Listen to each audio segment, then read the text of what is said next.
ল'ৰা এটা ছোৱালীজনী ভাল পাইছিলে আগৰ দিনৰ ছোৱালী ঘৰখনতো চব মানুহবিলাক থাকে নহয় এনে ওলাই যাবলৈ নিদিয়ে খুব মানে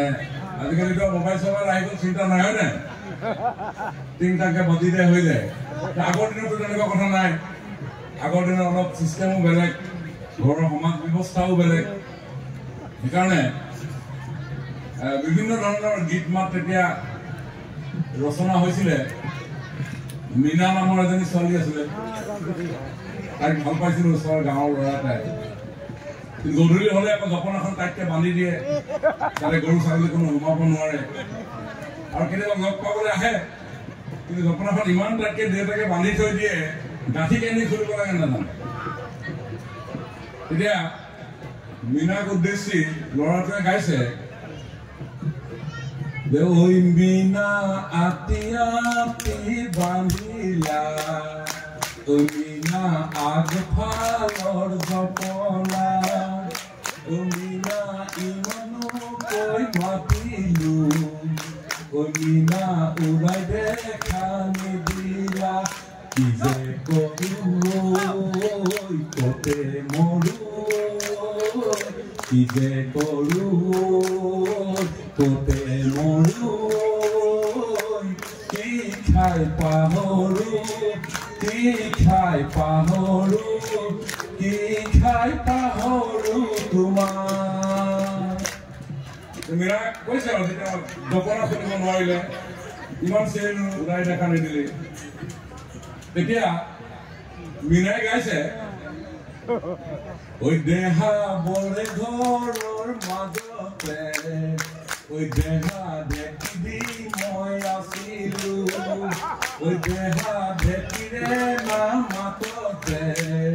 ঐ দেহা তোৰ মাত নুশুনিলো কি যে কৰো কতে মৰো কি যে কৰো কতে মৰো কি খাই পাহৰো কি খাই পাহৰো কি খাই পাহৰো তোমাৰ ধন্যবাদ আৰু এটা পিছত গাই দিওঁ অহা বছৰ থেংক ইউ মৰাণৰ সমীপৰ তিলৈ নগৰবাসী ৰাইজে প্ৰতি বছৰে খুব সুন্দৰভাৱে এই বিহু সন্মিলনৰ আয়োজন কৰে এদিনীয়া কাৰ্যসূচীৰে সকলোৱে ঘৰুৱাভাৱে আয়োজন কৰা এই বিহু সন্মিলনখনৰ এটা সুকীয়া মাদকতা আছে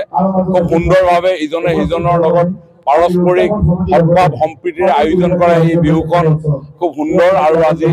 ৰাইজৰ লগত আমি একেলগে আজি বিহুখন উপভোগ কৰিবৰ কাৰণে ইয়াত উপস্থিত হৈছোহি মই সকলোৰে সুস্বাস্থ্য দীৰ্ঘ জীৱন কামনা কৰিছো আৰু ভূপেন্দ্ৰৰ যি সেই চিৰযুগমীয়া গীত যে বহাগ মাথো এটি ঋতু নহয় নহয় বহাগ এটি মাহ অসমীয়া জাতিৰ ই আয়ুস ৰেখা গণ জীৱনৰ ই হাঁহ বহাগে সদায় আমাৰ জীৱনলৈ নতুনৰ বাৰ্তা কঢ়িয়াই লৈ আনে নতুনৰ চিন্তাৰ খোৰাক দিয়ে বহাগে আমাৰ জীৱনটোক নতুনকৈ সজাবৰ কাৰণে প্ৰেৰণা দিয়ে আৰু সেয়ে বহাগৰ মাজত সোমাই থকা বিভিন্ন সম্ভাৱনাক আমাৰ নতুন প্ৰজন্মই আজি অন্বেষণ কৰি কেনেধৰণে আমাৰ দৈনন্দিন জীৱন যাত্ৰাৰ লগতে অৰ্থনৈতিকভাৱেও এখন শক্তিশালী সমৃদ্ধিশালী আমি সমাজ গঢ়িব পাৰোঁ তাৰো চিন্তাৰ অৱকাশ নিশ্চয় আছে কাৰণ আজিৰ ভেলু এডিশ্যনৰ যুগ